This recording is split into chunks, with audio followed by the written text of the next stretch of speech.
This episode is brought to you by Indeed.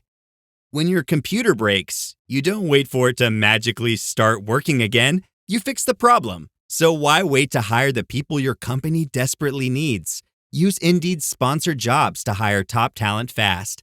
And even better, you only pay for results. There's no need to wait. Speed up your hiring with a $75 sponsored job credit at Indeed.com/podcast. Terms and conditions apply. Hey, this is Bill Simmons from the Bill Simmons Podcast, here to help you make the most of your summer with Michelob Ultra, a superior light beer worth playing for. Play for it with the guys when you're competing to see who can sink more birdies on the golf course, because winning tastes even better with Ultra on the line. Play for Ultra. Fill your fridge with Michelob Ultra this summer. Enjoy responsibly. Copyright 2025 Anheuser-Busch Michelob Ultra Light Beer, St. Louis, Missouri. This episode is brought to you by Nature's Bounty. Nature's Bounty believes your body is brilliant, naturally designed to thrive, inside and out. For those always looking for new ways to support your health from head to heels, Nature's Bounty has a range of over 400 vitamins and supplements born from 50 years of trust and care. Nature's Bounty. It's in your nature. Visit naturesbounty.com to learn more. Brooks Running reminds us that we're all powered by something. Whether it's the me-time energy of a run after a day at the office, the electrifying energy of your first marathon, or the infectious energy of a group run with your friends. No matter what energy powers you, Brooks has gear specifically designed to unleash it. So lace up and let it out. Let's run there. Visit brooksrunning.com today to learn more. All right, we are live. My name is Garrett Chapman, and this is the Falcons Podcast with me, your host, Garrett Chapman. Thank you for joining us here, no matter where you're joining us, no matter when you're joining us. We got a lot to get into here on the Falcons Podcast, too, because it's a bye week. We're hanging out, we're chilling out, but that doesn't mean we're taking any time off. Very excited to jump in here with you. Give me a follow while you're at it at GChapETL on Twitter. Stay fully up to date on everything coming out, all things Atlanta Falcons, and that kind of bleeds into what we're going to be talking about today. It's the 5 biggest things that the Falcons need to be thinking about here at the bye week. It's a very early bye week. Some, some players weren't so super thrilled that early was going to be coming in here. But we're going to talk about 5 things that they need to do here in this time off just before they get into a really critical week here coming up after that with the Buffalo Bills. And then the slog begins. 13 consecutive weeks of playing football. Technically got a little mini bye baked into there, but it is going to be a long rest of the way. So I know if you're a Falcons fan, you're very excited that this team's not going to be taking a lot of breaks between now and the very end of the season. But I know that these guys are really excited to get back at it, especially after such a big win that they had over there on Sunday against the Washington Commanders. But thank you so much jumping in here. I see some folks who are already jumping in, and thank you for however you're joining us here, whether you're on Facebook, whether you're joining us in the live on YouTube, maybe you're joining us after the fact on YouTube, or maybe you're on Twitter, maybe you're on Spotify. Thank you so much. And no matter how you're joining us, make sure to like the video, make sure to subscribe, make sure to drop a comment. Tell me what you think. Tell me if there's some content you want to see. We'll try to jump into that. But again, like I mentioned, we got a big show set up for you. If you have questions, if you have comments, and you're in the live chat, make sure to jump them in. I see some people are already starting to jump in. Jaden, I see you. My man says Falcons might be cooked, honestly. I don't know why you think the Falcons are cooked, but I appreciate your opinion. If you have some more, discourse that you want, maybe some reason for why you have that rationale, I'm more than happy to address that. But I do want to talk a little bit more about what I have seen from the Atlanta Falcons here, just specifically with the bling that they're getting. Maybe not bling. Bling's not the right word, but some attention. Let's put it that way. On defense, you have Xavier Watts. He's named the NFC, the defensive rookie of the week. Xavier Watts, 22 tackles, 4 passes, defended 2 interceptions in the month of September. The only rookie with multiple interceptions in the season's first month. It's about as good as it gets right there. And this is a guy who, a lot of people like to criticize the Falcons for the decision to make the trade for James Pierce Jr., right? You jump back up into the first round and people say, oh, well, you're giving away that first round pick for next year, blah, blah, blah, blah, blah. Lest we forget, that pick turned into Xavier Watts. Let's not forget that fact. We got 2 players out of that. One of them just won the NFC Rookie of the Month. The other one is the guy who I think has potential to be a Defensive Rookie of the Year type of candidate. And hell, Xavier Watts has a chance to be Defensive Rookie of the Year. Why not? I know Abdul Carter is getting all the attention, mostly because he plays for the New York Giants. And I mean, he was the first edge rusher taken in the draft. But why can't it be one of these Atlanta Falcons? All 4 of these guys are playing at a high level. All 4 of these guys, I almost cussed there for a second. I saw, what was it? I think it was Bleacher Report or one of these other sites. They came in, and this is how I can tell that people don't watch the Atlanta Falcons and then try to comment on the Atlanta Falcons. They tried to give Jalen Walker's draft grade 4 weeks in, which admittedly, I can't fathom that idea. But they gave Jalen Walker a C. I don't know how you can do that. After watching this guy practice and play, doesn't make a whole lot of sense. But again, whatever. That's a them problem. But back to Xavier Watts. He's the 5th Falcons rookie to win Rookie of the Month award, joining Matt Ryan, Julio Jones, Deion Jones, Calvin Ridley. That's pretty good company right there. And the other big news was Bijan Robinson. I see John Robert. Yeah, let's give you a shout out, man. John Robert jumped in over there on Facebook. Bijan, NFC Offensive Player of the Month. Damn right. The guy who I fully believe he has an argument to say he's the best player in football. And I know Raheem Morris talked about it, I think 2 weeks ago now at this point, but why wouldn't it be Bijan Robinson? What do these other guys have that he doesn't have? I mean, outside of just a winning record. I mean, that's really the only difference between Bijan Robinson and some of these other guys. That's it. They have wins. I mean, you talk about Jahmyr Gibbs, you talk about Derrick Henry, and you talk about Saquon Barkley. Those 3 guys are consistently up in that top tier alongside of Bijan Robinson. The difference is those 3 guys, they play on teams who are winning 12 games a year. Saquon Barkley just won a Super Bowl. He won the Offensive Player of the Year.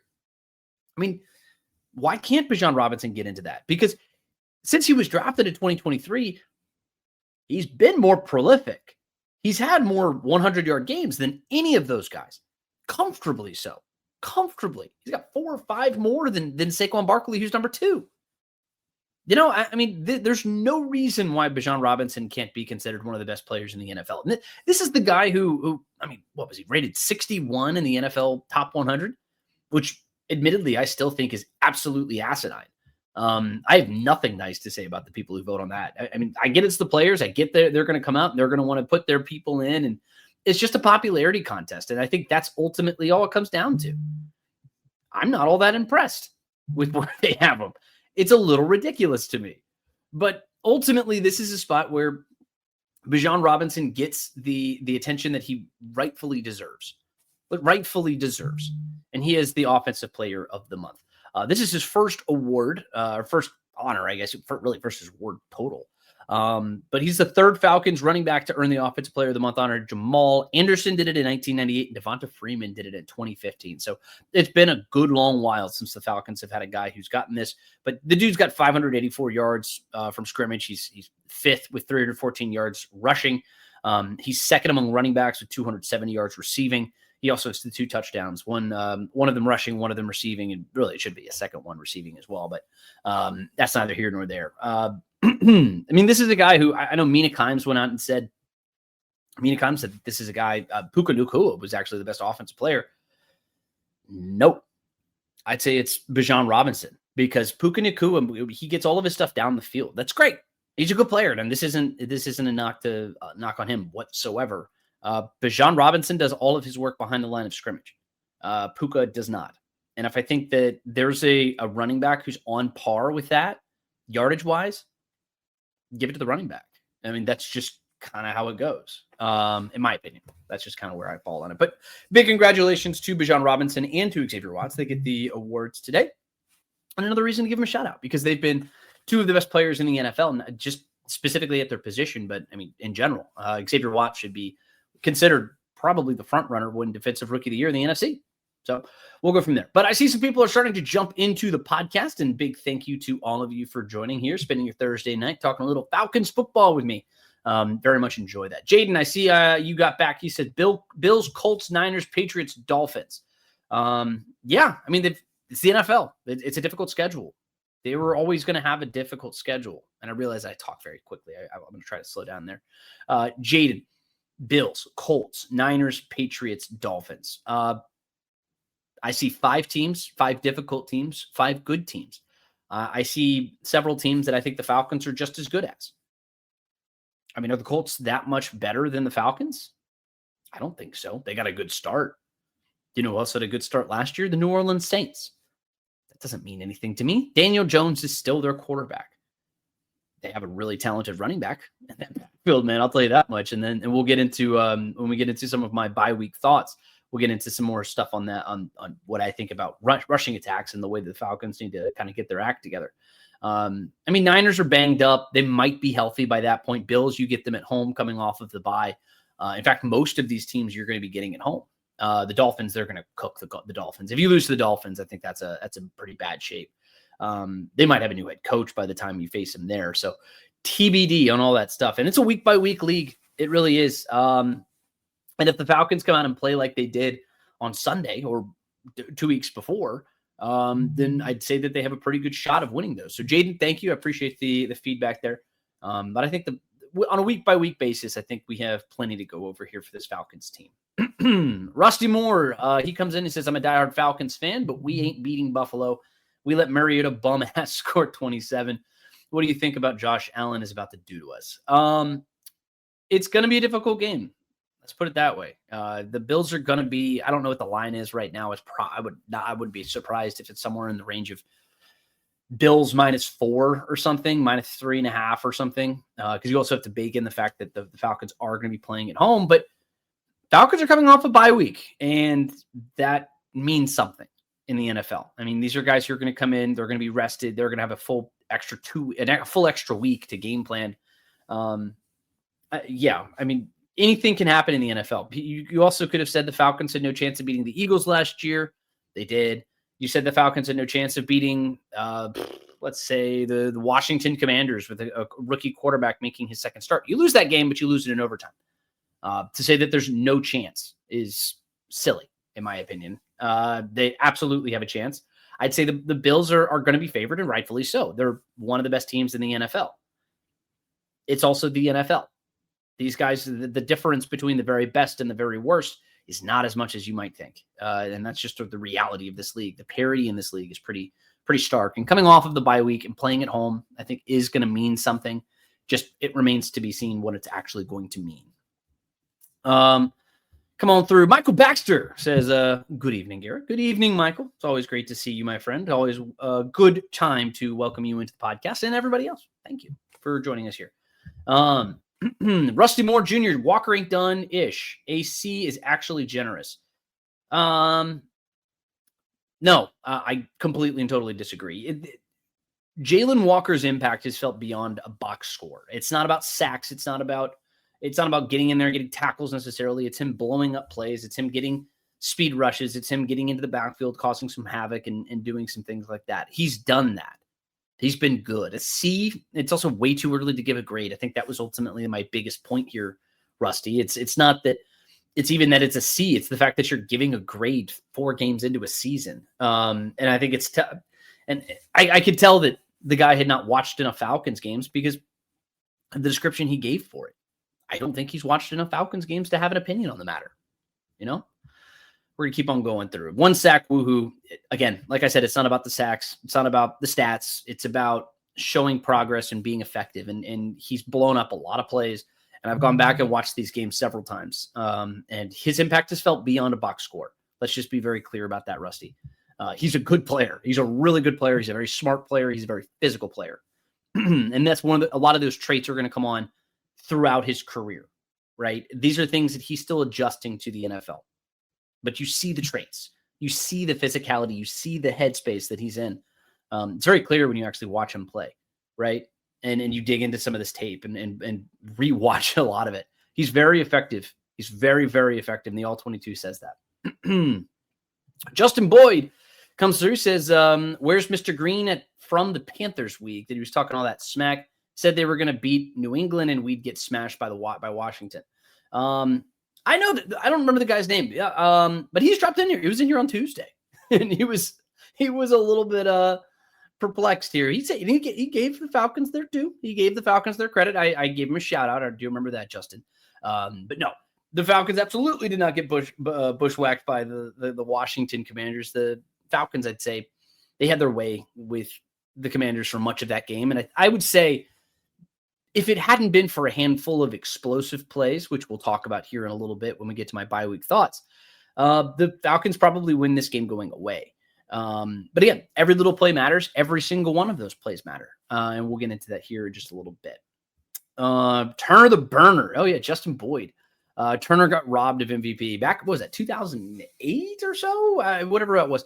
No, Michael Turner's the man. Michael Turner was one of my favorite Falcons growing up. And I'm going to age myself a little bit. I was in middle school at this point when I was watching Michael Turner. He was one of my favorites. I remember when we brought him in from San Diego. I remember going to school. I read it in the paper, and because that's how everything happened at that point. I read it in the paper, the AJC, and I remember going to school and getting so excited because I used to play with Michael Turner. I played with his Chargers every now and then on Madden, and I remember playing with Michael Turner. And I was like, this guy's the man. He's so great. He's awesome. And then I didn't expect what he was going to do. But no, Michael the Burner Turner. That's a great little pull, and it always it brings a smile on my face. All right, let's kind of jump in here. If you want to come back in, if you want to drop some questions, if you want to drop your bye week thoughts, feel free to do that. I'm going to come back to your questions here in just a little bit, but I do want to start here. Just overarching goals here for the bye week. The Falcons, they are 2-2 right now. Both of those losses do come against NFC South opponents, and you got to do better than that, especially when, look, you're a better football team than the Carolina Panthers. It's just they have your number, and they whooped your tail. You know, they beat the crap out of you. So, Mr. Green or whomever, I know you're going to jump in and say something about that, but this is a Falcons team who had no business losing that game, but I think they'll end up being better for it. Help them get their heads right and do everything else, and they got to learn from that. But the other one was a game against the Buccaneers where you should have won that game. I said it then. I'll say it now. They were the better team, but it doesn't matter. You lost. Falcons won't face another NFC South opponent till Thanksgiving. After Thanksgiving, they're going to make a road trip down to New Orleans. But it's a big test coming out of the bye week. Like we mentioned, Josh Allen and the Buffalo Bills. This team is as good as any in the NFL, if not better. They might be Super Bowl bound. It might be what they're doing right now, but it's the NFL, and you got to have your all your T's crossed and your I's dotted coming to this one. But as far as where they are at the bye week, I want to first talk about some goals that I have for this team. And some of this is based off of comments from Raheem Morris. Some of this is based off of my own personal thoughts and just kind of where I stand here. This is one that came from the coaching staff. This is straight from Raheem Morris. And his first big thing is to establish the pass rush. You might say, Garrett, they're doing really, really well. This group they're getting after the quarterback. They're doing all this big stuff. And this is great. Yeah, they have a team sack rate of 8.1%. That's 9th in the NFL. You know, they started the week hot, or the season hot. They had 15 quarterback pressures in week 1. They had 16 quarterback pressures in week 2. But since then, they have just 17. Purina believes no one should have to make the impossible choice between their own safety and their pets. But nearly half of domestic abuse survivors delay leaving because they can't bring their pets with them. Through the Purple Leash Project, Purina is helping create more pet-friendly domestic violence shelters so survivors and their pets can escape and heal together. Visit Purina.com/purple to learn more. This episode is brought to you by Nespresso and Samra Origins by the Weekend Coffee Collection. Introducing Samra Origins. My collaboration with Nespresso is a connection to my roots, to my mother, Samra. Coffee that hits the right notes. It transports you. Crafted with unique notes and bold soaring flavors. Experience a taste that moves you. Nespresso and Samra Origins. Discover more at Nespresso.com. You got to do a little bit better. You got to get into the backfield. Now, a lot of that has to do with game flow. I think a lot of that has to do with opportunities. Marcus Mariota and that team, that's a group that doesn't want to drop back and throw the ball. Neither do the Panthers, right? They want to turn around and they want to hand the ball off. You saw that a lot. And what that also does is it limits your second and third down opportunities. If you're allowing positive progression, you're not going to be able to have sack opportunities. You have to earn the right to rush the passer, is how I like to say it. The Falcons haven't done that in the last 2 weeks. Now, I'd say the defense has played really well, and I still say you're getting pressure into the backfield. You're doing decently enough at that. But when you are getting back there, you have to finish off your sacks. You saw that a lot with Baker Mayfield, right? This is a guy who wants to bust out of the pocket and go make plays with his legs, and the Falcons let him far too often, and you have to maximize the opportunities. The 8.1 sack rate tells me that they're doing it at a decent rate when they get the opportunity to go get a sack. But still, you can always do better in this regard. But the other side of it, on offense, you just got to establish your identity. If I asked you right now what the Falcons' identity is on offense, I'd say after last week, we'd have a pretty good idea. Go back another week before that, I'd say I have no idea what this team is or what they want to do. The week before that, that's a team who wants to run the ball. That's a team who wants to just turn around and hand the ball off. Go back a week before that, oh, God, this team never needs to hand the ball off. Oh, my God, what's going on? You got to be able to dictate terms. And I asked Zach Robinson about that. He didn't particularly like the question when I asked him, but he pushed back on it, and he said that they do dictate terms. And I say, well, a lot of the comments that I heard coming out of Flowery Branch are that, they're playing a too high safety. They're doing this, and we're reacting to what they're showing us, and they're taking what the defense is getting us. And I think that's good to an extent. But on the other hand, you see some of the inconsistency that this offense has been. There's been some inconsistency here. And I'd say that identity came out in a big way on Sunday. They ran the ball effectively when they needed to. And they started throwing the ball down the field. Those are the two things that this team needs to do very effectively. Those are two things that I'd say this team needs more than anything. You have to be able to throw the ball down the field. That's where Michael Penix is at his best. And I think it's good because Sunday does remind folks of just how potent this offense can be when he's throwing the ball down the field. He hits a career high 313 yards passing.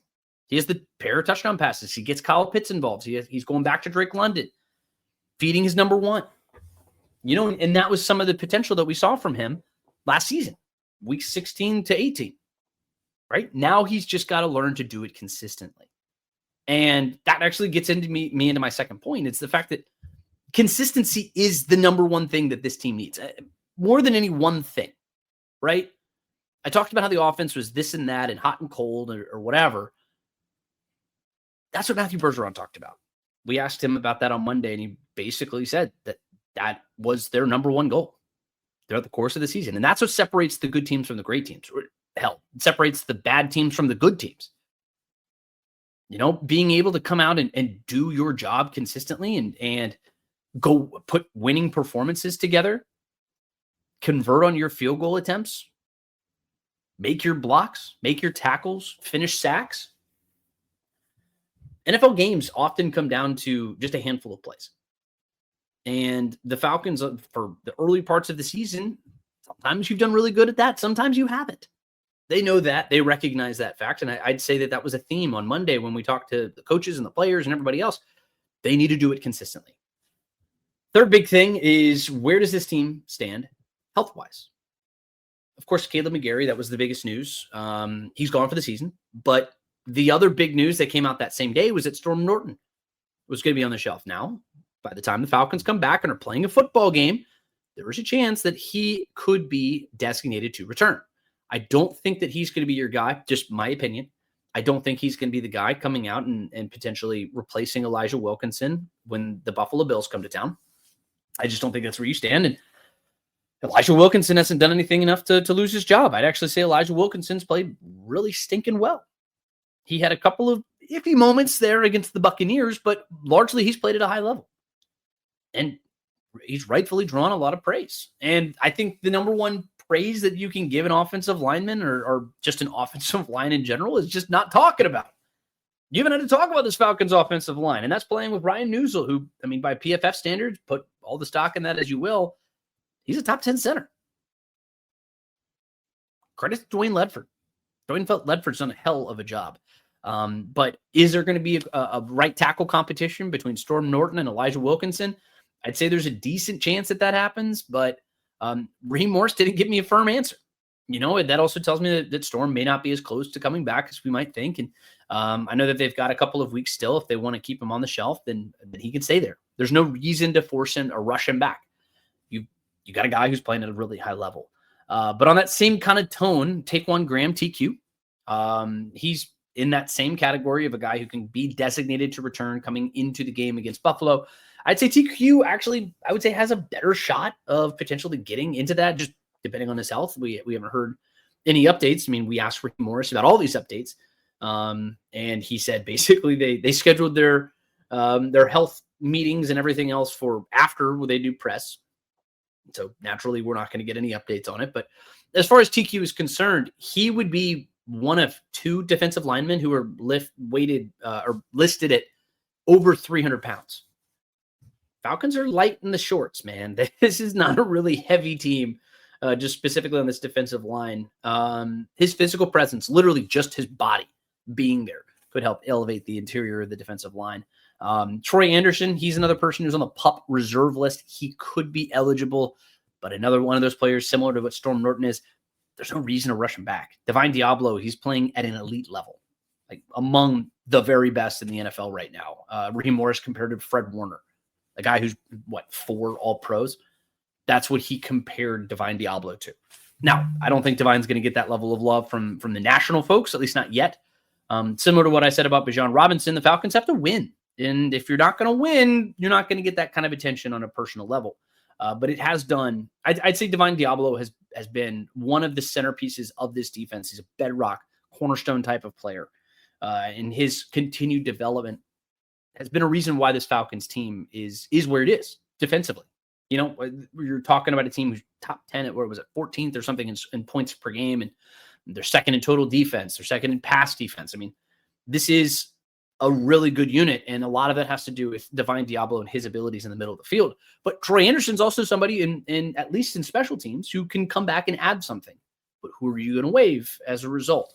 It's just kind of an interesting decision that they have to make. But that's a former second-round pick. I just have a hard time believing that he's going to be on the shelf for much longer. Excuse me. As far as AJ Terrell and Darnell Mooney, those are the two most recent injuries that I guess you could say. Both suffering from hamstring injuries. He was pretty confident, just reading through the tea leaves, that AJ Terrell is going to be coming back. I would be kind of surprised if he's not back in a Falcons jersey on Monday when the Bills come in. But I'm not confident that Darnell Mooney is going to be back. I'm just not. I don't think that he is in a spot where they're going to rush him back, especially, I mean, it's a skill guy. That's your separation guy who goes down the field. I don't think you're going to rush that guy back from a hamstring injury, but I think that does open the door potentially to some alternative decisions that you're going to have to make. And I think that's something where Terry Fontenot might have to get involved. I mean, you talk about potentially needing another wide receiver. You do. I mean, Ray McLeod's fine. I like Ray. I like Casey Washington. I think both of them are good stories, and they did well in camp, but you need some production. And as of right now, you're not getting that kind of production. Drake is your number one. Drake is going to be your do everything guy, but Kyle Pitts, I think, has found kind of a good role for himself where he's not stretching the field. He's your dump off option. He's kind of playing across the middle of the field, and you allow him to get into space and feel out a defense and do things that way. But you need a deep threat. And we'll talk about some potential options there that the Falcons might have. It's still about a month, 33 days before the NFL trade deadline hits. We'll see if they make a move. But depending on the severity of Darnell Mooney, it would not surprise me just based off of his level of production, even when he was healthy and playing. You got to see. All right.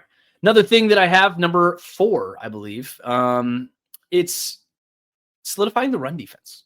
This is a group defensively that I was just giving some flowers. I mean, I was saying Divine Diablo and everybody else in this defense, they've done a good job, and they have. But one thing that's been notable, I guess the one thing that you can take a step down is the rush defense. And I mentioned it with Taquan Graham, or at least I kind of alluded to it. you're in the middle of the pack in rush defense. You're 15th, allowing right about 109 yards per game. And we're not at that stage in the season where you start to see that separation, but I would say that a lot of this has to do with your explosive run rate. You've allowed 436 yards on the ground, and a third of that has come on 7 plays. 7. That's it. And it came to a head against the Commanders because you had 3 carries that go for 86 yards. 3 carries for 86 yards. And when you talk about Josh Allen, who's coming into town, because Marcus Mariota burned you a couple times. You look at how J.J. McCarthy, he actually got you once. Baker Mayfield, he got you. You can't let the quarterbacks get loose. And then especially with Josh frickin' Allen, who's coming into town, you have to be on your game when these guys come in. You cannot allow explosives. Because like I mentioned, explosives were the reason the Commanders were even in that damn game.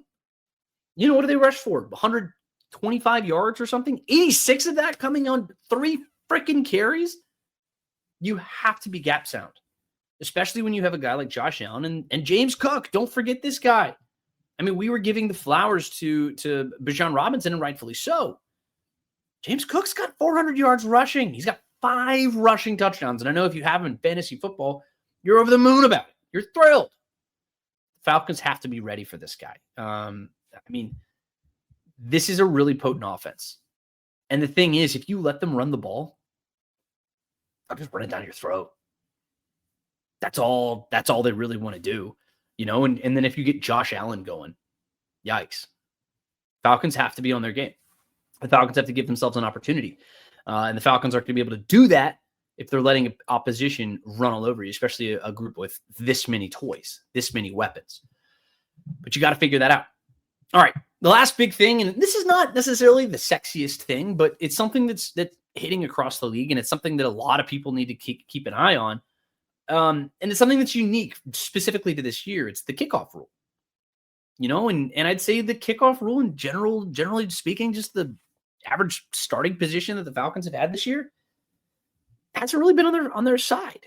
It's had an impact on the NFL this year. It was just a minor tweak. And I'm not going to go deep into the rules necessarily about through kick zones and where you're kicking off from or what happens, whatever. You can go look that up yourself. But the fact of the matter is 78% of kicks are being returned right now. And because of the way that it's being allowed to kick off, and it's like you can start when the ball's touched or it hits the ground, it's led to this kick, a knuckleball, I think is what they're calling it. Raheem Morris called it the knuckleball, and it's been kind of the thought around the league. It's where you put so much spin on the ball and it messes around, and then obviously, what moves in weird ways is that oblong shape. Oblong ball. It's going to bounce in weird ways. And it's what that does is it buys a little bit of extra time here for your, for the coverage unit to get down the field. And it's burned the Falcons a couple of times. In fact, the biggest one where it burned them was that game against the Panthers. Their average starting field position came on their 18-yard line. I know I said it when I started this point, it's not the sexiest thing. But good God almighty, if you're starting every drive at your 18-yard line, no wonder you're struggling. You're backed up into the shadow of your own end zone every dadgum time you touch the ball. And then you have to drive the whole length of the field. So you have a defense who's largely not creating turnovers in that game, specifically in that game. And then on offense, you have to drive the length of the field. Of course you're going to lose games.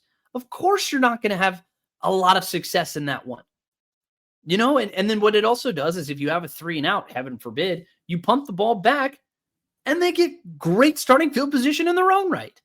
And it's, again, not the sexiest thing to talk about, but field position and the hidden yards within it are critical. And to this point in the season, it's kind of been hit and miss with the Falcons, And I'd say a lot of that has to do with the health of Jamal Agnew. And I was admittedly critical of Jamal Agnew at the beginning of the season or during training camp. I didn't think that he was going to have a roster spot. I thought it was kind of silly that you were going to have this guy who doesn't play wide receiver at all. He's listed as a wide receiver, but he doesn't play. Watching him line up and take snaps, didn't do it. He has one job and one job only, right? It's to return kicks. And then he was hurt, so he wasn't able to do it. But when you look at the importance of what this team is without him, they're averaging 20 yards per return when he's not on the field. But when he is on the field, that number goes up to 25-ish yards. And that's also something where he was coming back from an injury at some of those points, and that's extra 5 yards actually matters, and it adds up over the course of a season. That's a lot. And I mean, that's something where the Falcons have to be better. And they did a lot better against the Commanders. They were actually fielding these kicks, and lo and behold, it's because Jamal Agnew was back and he was the guy returning. But they've got to figure all that stuff out. They've got to be more effective with it. They have to be more consistent. There's that word again, consistent. Got to be more consistent. And that's really where this Falcons team comes. But they sit at 2-2. They're at 2-2, and there's a reason they're at 2-2. There's ebbs and flows to an NFL season. But like my friend earlier mentioned, who was it? I want to give you a shout out. Jaden. Like Jaden mentioned earlier, Falcons have a tough stretch coming up. And you don't get back into you just don't get back into conference play until into Thanksgiving. But the Falcons have an opportunity. They have to keep themselves in arm's length, and they have to win as many games as possible. And I'm not telling you anything you don't know, but getting this early bye, I think it does afford you some opportunities here as you ramp up and kind of get into this month. Maybe you can jump the Bills. Maybe. We'll see. All right. I'm going to keep jumping in here. I'm going to take your comments too. If you're over on Twitter, I see some folks over there. I see some folks on YouTube and on Facebook. I'm going to try to jump in and grab as many comments as you can. And then I'm going to finish off with one more point before we get out of here. But let's see. John Robert, doesn't the defense have 10 sacks? Yeah, they've got a fair number. I can't remember the number off the top of my head. I think it's 11 sacks or something this year. Again, the separation is something that happens over the course of the season. And speaking of kind of making it a point of emphasis, and maybe there's more to it than this, but when the Falcons hit their bye week last fall, this is a group that had 10 sacks on the season, and they had 6 games left. They had 21 sacks after that. 21 sacks. Maybe that means something. Maybe it doesn't. I'm not saying that they're going to come out and double their sacks again, but wouldn't that be nice? But they're going to make an emphasis on finishing up sacks and finishing things out. Cody Duchette, excuse me, Facebook over there. Thank you for the question. If we stop Allen, we win. Easier said than done, my friend. There's a reason he's the reigning NFL MVP. He's really damn good. And if it were that simple, I think a lot more teams would do it. But yes, to your point, yeah, sure. If you do stop him, they will have a hard time of beating you. I mean, you can say that about any position or any team, really. You stop Jaden Daniels and you're going to beat him. You stop Marcus Mariota, I guess would be the better example because he was the starting quarterback. I digress. Carrie, she does a great job over on Twitter. Give her a follow on Twitter. She's great. Big Falcons fan. To Rusty's point, I would say we do have a chance, and I would say that the Falcons often win the games you don't expect them to, and they lose the ones that should be gimme games. So I believe we do have a chance. I do believe we have a chance. Absolutely. It's the NFL.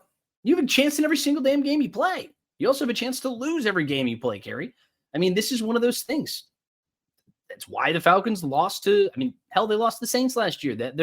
It's a reason I have every team when they play divisional opponents. You have to do it twice a year. And when I'm prognosticating and I'm predicting a schedule, I have them winning one and losing one. They always split, in my opinion. That means the Falcons are going to get the Buccaneers on the road and they're going to win that game. If I was predicting it. Same thing could be said about the New Orleans Saints, heaven forbid. I mean, obviously you want the Falcons to go in and sweep that team, but that's just the way the NFL. You play a team twice, and odds are it's difficult to beat them twice. That's just how it works out. But that's true for the Miami Dolphins. I mean, when you play the Miami Dolphins, when you play the Buffalo Bills, you absolutely could beat the Bills and lose to the Dolphins. It's just the nature of the league. This is what it is. The difference between the best teams and really every team is minute. It's tiny. It's small. It's really itty bitty. And sometimes it's hard to really rationalize that and explain it. But keep on going through.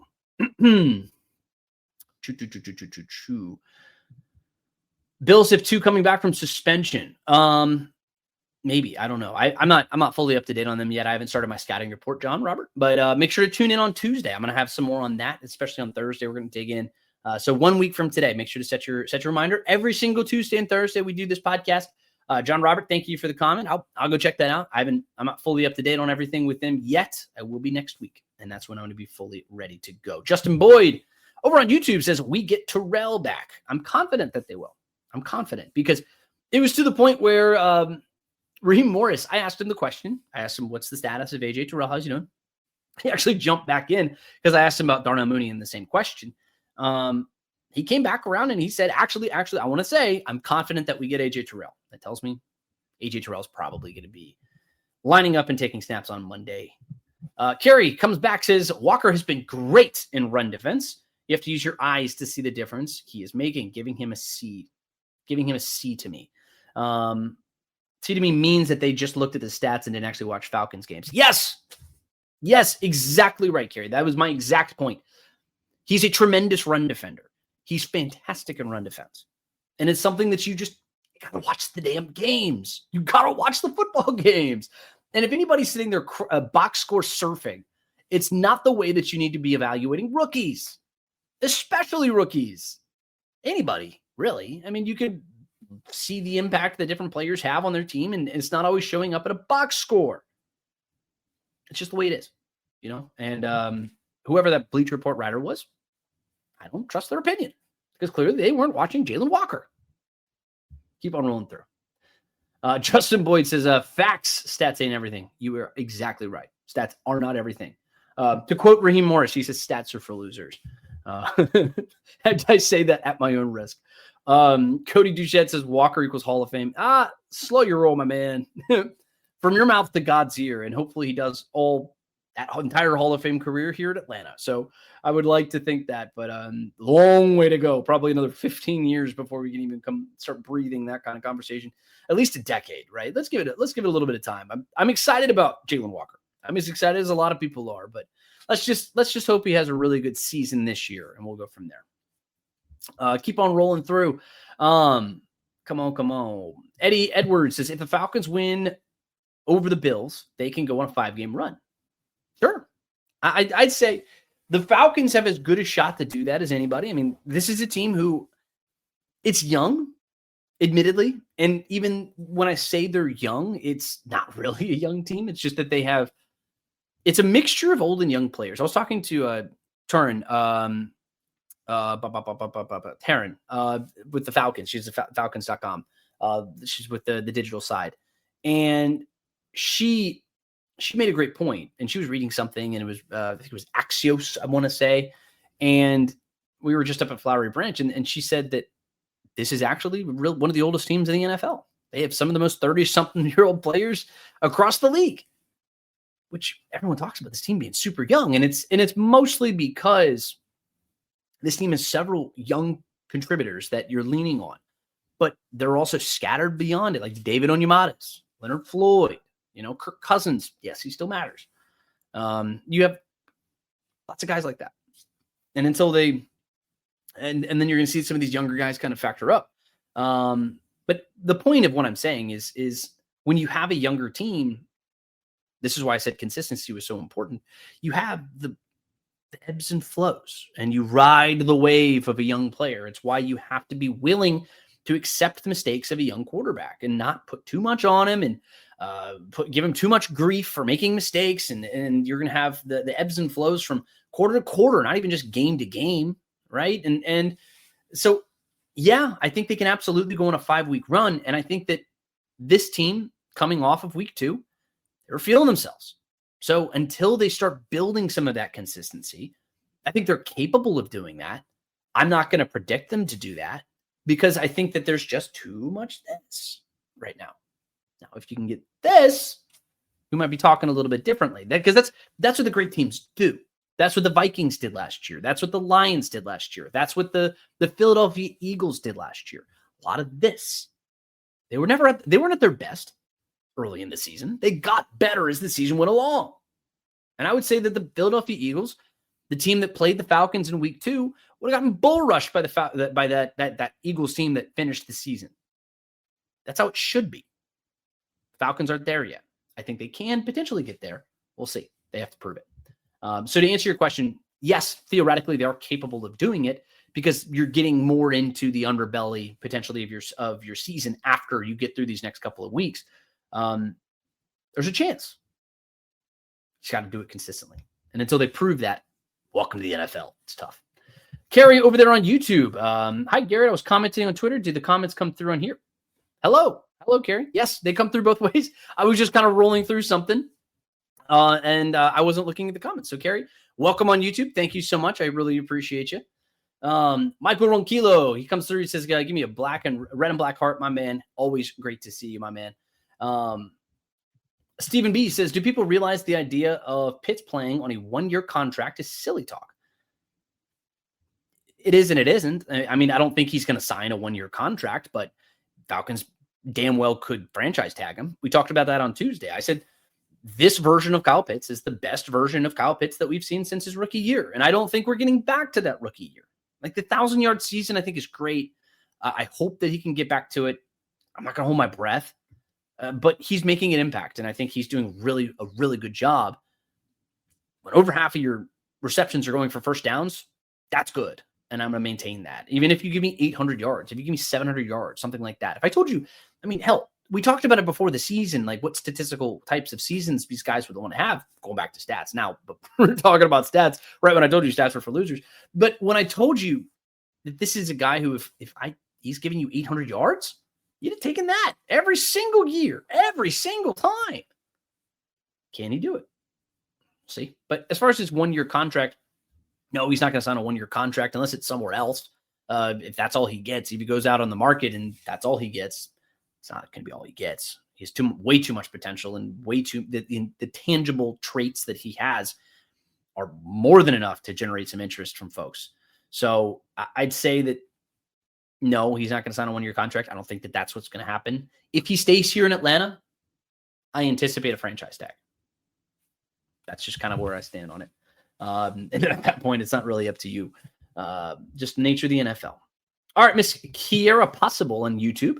In reality, we only let them score 20. The first touchdown they made doesn't count because their 4th and goal Debo catch was out of bounds. I saw it in real life. Well, they didn't. They review every single touchdown reception, every score. So it would have passed that.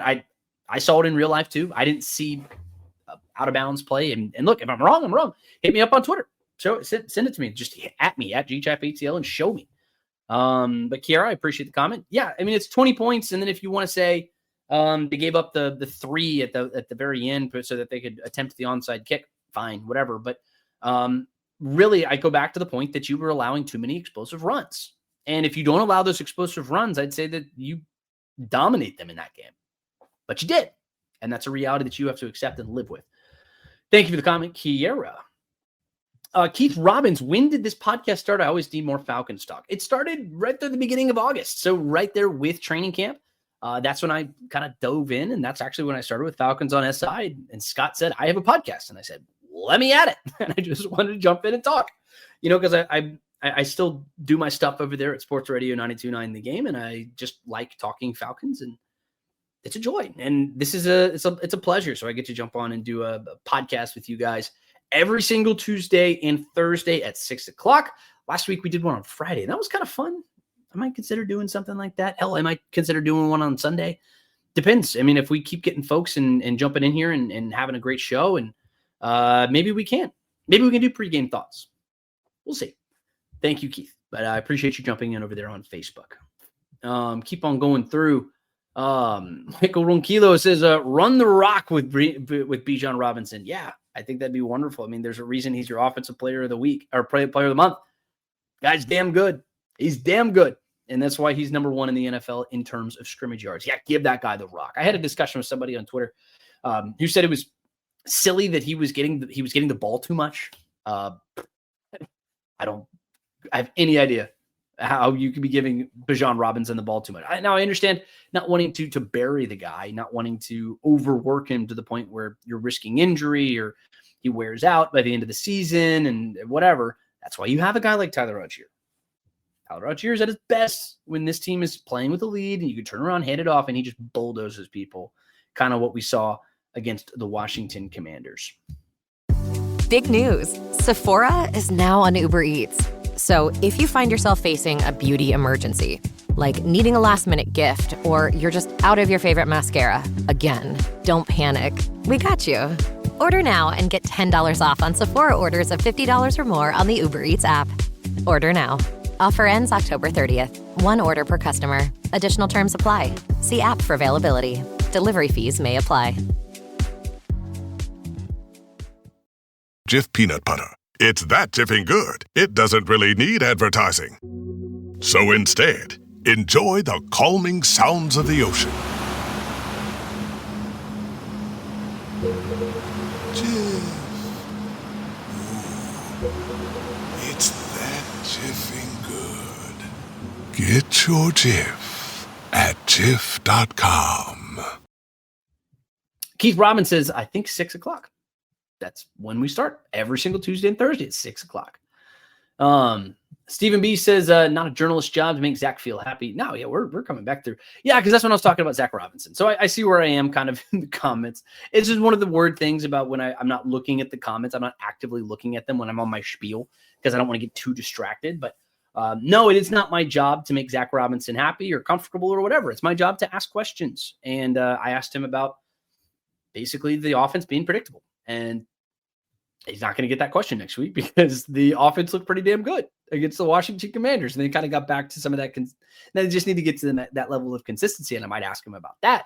How do they find that consistency? But I mean, hell, Matthew Bergeron was pretty blunt. He said, we're not where we need to be because we're not doing it every week. And until you could do it every week and establish your own mentality or your own tempo, dictate the tempo, that is at that point, it's a moot point. So you got to do it consistently. Keep on rolling through. I'll keep on rolling through. I got more questions. Kiara Possible comes back. Hope AJ is healthy and our receivers. I agree. I really hope so. This team needs Darnell Mooney to get back and to be a consistent threat for this team. You really need it. Carrie comes through, says credit to Ledford and Ollie. They both have our guys in the trenches playing at a high level. Absolutely right. Yeah, absolutely right. What was the number one thing that every football team needs? Effective trench play. I'd say trench play is second only to the quarterback position in terms of an importance for a football team. If you're not doing it consistently in the trenches, you're often losing the game. And Nate Ollie has been a pleasant surprise. I think he is the perfect defensive line coach for this system with Jeff Ulbrich and this attack style. He's a beast. I really like him. And I like the energy that he attacks with and the energy that he brings these players. They feed off of it and you can see it, and I think they're having fun. I don't know if you guys actually went through and if you go check out the Falcons YouTube, you can see some of the mic'd up. These guys are having fun, Brandon Dorlus and Zach Harrison and Ruka Roro and all these guys. They're enjoying themselves. And you know what the number one sign of a team who's doing well and is like some health in that room? Fun, and that's one where they're not getting too worked. They're not getting run into the ground or anything. There's a lot of turnover. There's a lot of energy. And I think that energy is fed off of from Nate Ollie. And I think it comes from him, but Dwayne Ledford, I mean, I throw this guy as many flowers as you can. He's the run game coordinator. He designs all these plays. There's a reason the Falcons have as much success as they do on the ground. TQ not on the 53 though, I think. No, he's not. He's on the injured reserve. So he's not on the 53-man roster. So you would have to clear a roster spot. Would probably be like a Lakill London or something like that. And you'd cut him and bring him back on your practice squad and make another move there. But at that point, you might cut one of the two kickers that you have on your practice squad, just the nature of doing business. But I mean, if Parker Romo is going to be your starting kicker, then you don't need three kickers on your roster, right? One of them obviously on your active roster, but then Lenny Krieg, you're not going to cut Lenny Krieg. He's a developmental prospect. And he actually allows you to have that 17th spot, but rolling through.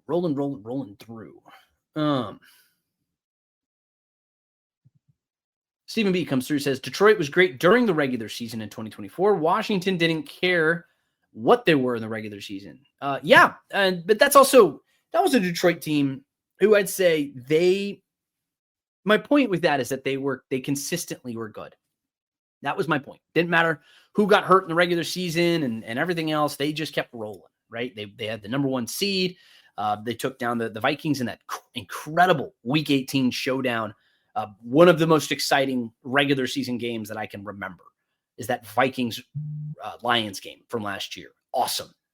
But you mentioned Washington not caring about it. It's also because a lot of those injuries, I feel like, caught up with them in the end.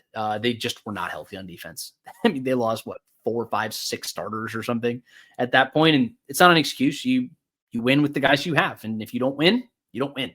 But no, I mean, your point is received. I know what you're saying. And sometimes it's about finding that gear late in the season. That's what Washington did. Washington got better as the season went along. And my point is that it was consistent across teams who make the playoffs. They consistently win. But more importantly, even if they lose, you're playing at that consistent level and you're seeing the consistent improvement week over week over week.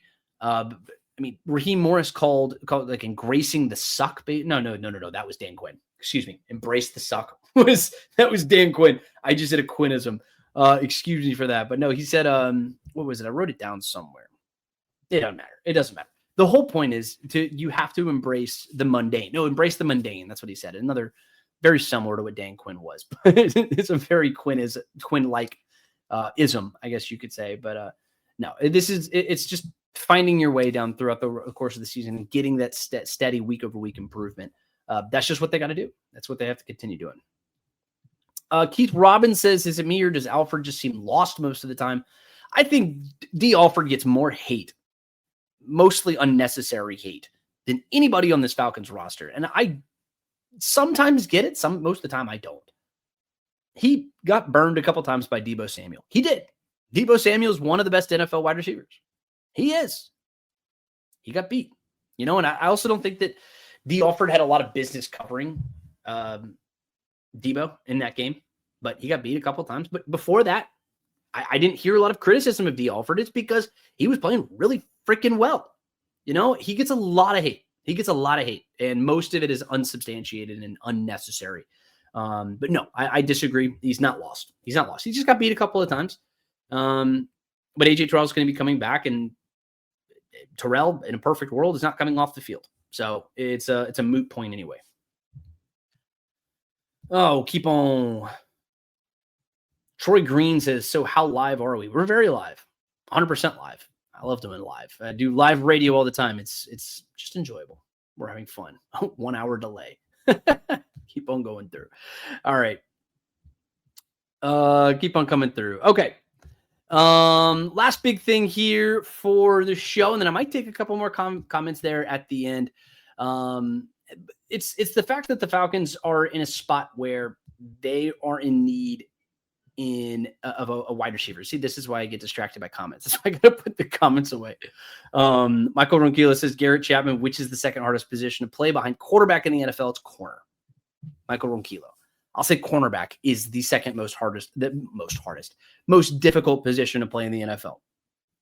That's just my thought on the matter. They get a lot of criticism. They're isolated. They're stuck on an island, and they're often judged by just a handful of plays a game. I mean, you're running a lot of cardio out there, and you're not judged for anything that you do on the good plays. Generally, unless it's an interception or a pass defended, it's difficult, and you're reacting constantly, and you're playing probably the best athlete on the team, among one of the best athletes on the team, I guess you could say. It could be a big guy, it could be a fast guy, and you got to be ready for all of it, right? So corner, boundary corner specifically, is the second most difficult position to play. Third, tight end, maybe. I think tight end is one of the more difficult positions, because you have to be able to do everything. If you, Michael, I think it looks like you're kind of agreeing. You said cornerback. Yep, second hardest, but I completely agree. Yeah, I mean, corner is exceedingly difficult, and they get a lot of criticism, but not a lot of positive things. Not a lot of positive things are said about him unless you're getting interceptions, and even then, you have guys like what's his face over there, and what Diggs' his brother, in Dallas, who Trevon Diggs gives up massive amounts of yards. But he gets a big old fat contract, and he's in all pro discussions and Pro Bowls because he gets interceptions. Is he actually a good cornerback, or does he just get interceptions? He sells his soul to go get interceptions. I'd rather have an AJ Terrell who doesn't get interceptions, but doesn't allow a lot of yards. That's just where I stand on it. But it is what it is. We'll keep on rolling through. Falcons, last big thing. Falcons need a wide receiver too. It's uncomfortable to say, but at this point, Darnell Mooney ain't it. Darnell Mooney has not been it. That doesn't mean that he can't be the guy. I think the Falcons are banking on him turning it around and being the guy eventually when it's all said and done. But this guy has the highest drop rate in the NFL. It's 25%. He's catching he's getting half of his targets. This team lacks a deep threat. They're not the same if you don't have a guy who's getting down the field. And on top of the fact that he hasn't been good when he's playing, he missed the entire summer during training camp because of a shoulder injury. And then now he's on the shelf again. And there's no telling when he's coming back because hamstrings are finicky. Fickle things, man. And if you aren't 100%, you can re-injure that thing just like that. It only takes a second, right? The hamstring is one of those types of positions. And so he's on the shelf for the foreseeable future. And this team needs a reliable number 2. Assuming it's not Mooney, who's it going to be? Now, Casey Washington, Ray McLeod, those are 2 guys who are on the roster right now, haven't stepped up in the way that you want them to. I think it's borderline irresponsible to expect that those 2 guys are going to step in and be the guy that Darnell Mooney is. And that's not slighting them. It's not a knock on those guys necessarily, but it's also just kind of a reality, right? Casey Washington's a good player, but he's also a 6th-round pick. He was a practice squad player last year. I think he's got a firm role on this team. Ray's got a firm role in this team. He's your slot guy. He's good in that kind of flanker type of position. But to expect him to come and kind of step up into that role, I don't think is the right thing to do. And then on top of that, I talked about Kyle Pitts. I said on Tuesday how much I believe in Kyle Pitts and how he's kind of changed my mind in terms of him stepping in and doing a really good job and finding a role on this team. But he's not a deep threat. That's just not what he's doing. He's at his best when he's not being thrown the ball down the field to. He's finding space about 5 yards deep. That's what his average air yards per reception is, about 5.8, 5.9, right? That's where he's best. Find space across the middle of the field and then get up and turn field, right? Turn up field, make some guys miss, use some of that damn size and speed and bowl some folks over, right? But who's your speed guy? Who's your deep threat? Supposed to be Darnell Mooney, but he's not here. And there's no telling when he's going to be here. So if you're going to make a trade, what are you going to trade? Yeah, it's probably not another player. I mean, I know I've seen some people floating ideas of like Tyler Algier. This team does not need to trade Tyler Algier. He's far more meaningful to this team right now than a 4th round, 5th round pick, right? But you have a 2nd round pick, you have a 3rd round pick, you have a 4th round pick. You don't have a 5th, you don't have a 1st, you also have a 6th and a 7th, right? Depends on what you want, right? If you want to go get a Josh Downs, it's a guy who is a former 3rd round pick. He has 14 receptions this year, 121 yards. He's an Atlanta guy. I mean, he's from the metro Atlanta area, Georgia. I don't know where exactly he's from, but he's from Georgia. And he went up, played at North Carolina, had a pretty good career. He's not very big necessarily. So he's not necessarily my first choice in this matter. He'd probably be on your cheaper option. Devontae Wicks. I just butchered his name. I just blew through that. 10 receptions for 114 yards this year. He actually is good size, coming in at 6'1". Wicks, I mean, he's top 15 in terms of separation. He plays up there with Green Bay. He probably cost a 4th-ish, maybe a 6th-round pick. You might be able to get him for that. Jalen Naylor, top 5 in separation. He's up there in Minnesota. His nickname is Speedy. He has 100 yards on the season, 8-ish or so receptions. Maybe he can come in and be that guy. But Jacoby Myers is one that I saw floated and one that I kind of think would make a lot of sense.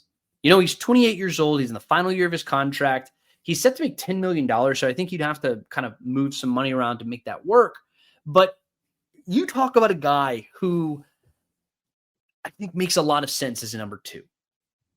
That's kind of Jacoby Myers.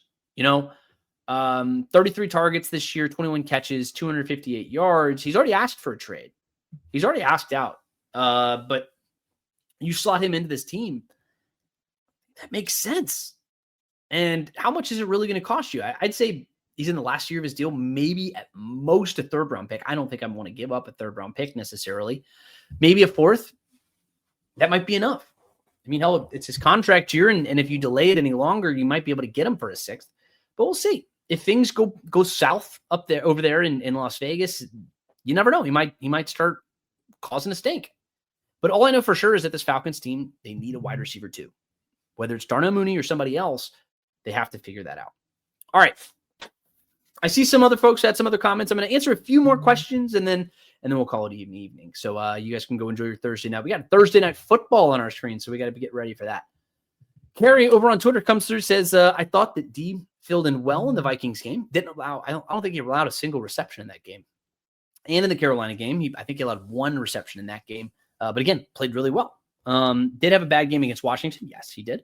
I was confused why he was on Deebo Samuel, though. That's just unfair, but thankfully AJ is back soon. Completely agree. Carrie, completely agree. Good take. I appreciate you. And again, she does a great job over there on Twitter. Big shout out to Carrie. Stephen B says, not sure it's possible to be an NFL offensive tackle without being highly unusual. Yeah, you're right. You talk about most difficult positions. Offensive tackle is absolutely one of those positions. Offensive line is just so brutal. You know, and all these positions are difficult. Every single position in the NFL is difficult. That's where I think it's always funny, unless you're talking about quarterback, which quarterback across all sports is in a league of its own. There's nobody in sports, no matter the sport, that is under more pressure than a starting quarterback in the NFL. Nobody's asked to do more. Nobody's critiqued less or critiqued more. And that's just the nature of the position. These guys know what they're signing up for. But outside of that, I mean, you're playing a professional sport. Every position is going to be extremely difficult, right? You can say it about, but in terms of just dropping into the bucket and being like, I can come out and I can play at a high level, wide receiver, I'd say is probably the only easy position you could play. But again, transitions from years 1 to 2 to 3. And as you get in, there's a reason these guys get better as the years go on. All these positions are difficult. Michael Ronquillo says, great show, Garrett Chapman. And always great to hear from you talking about the Atlanta Falcons. Michael, appreciate you, man. I do appreciate you. Thank you so much. Should Scott's podcast include AI enhanced forehead advertisements? I'm going to leave that one alone, and I'm going to end on that one, Steven. Appreciate all of you great folks. Speaking of Scott, he'll be back 8:30 on, or I guess Monday. So he'll be back coming in next week. Big thank you to that. Nick and Scott will be back. But make sure to hit that like button. Make sure to subscribe just to stay up to date on everything that we got coming out with this Atlanta Falcons team. Very exciting. Lots of news I feel like is going to be coming up.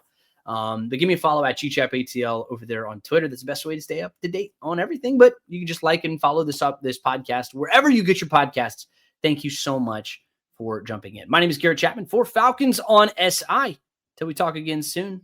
Be kind to one another and go Falcons.